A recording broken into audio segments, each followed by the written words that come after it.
Ona, lisa ve efa nijery corn. Jery X e.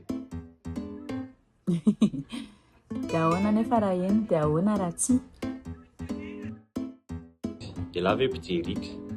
Mazava ho azy zany e. Olombelona ny tena, elahy ny tena, normal be raha mijery X. Izy io raha ho anahy manokana efa nanomboka tany amin'ny collège ihany nanomboka nijery X.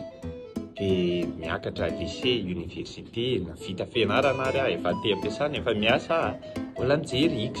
Misy fotoana ary aho any anaty bus mijery X, na tafajery X.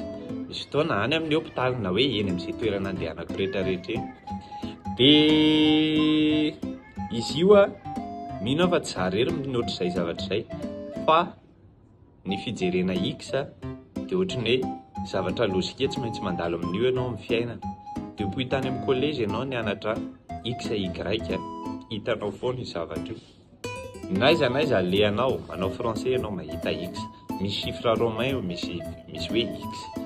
Dia gaga hoe fa maninona zany tsy tokony hijery X.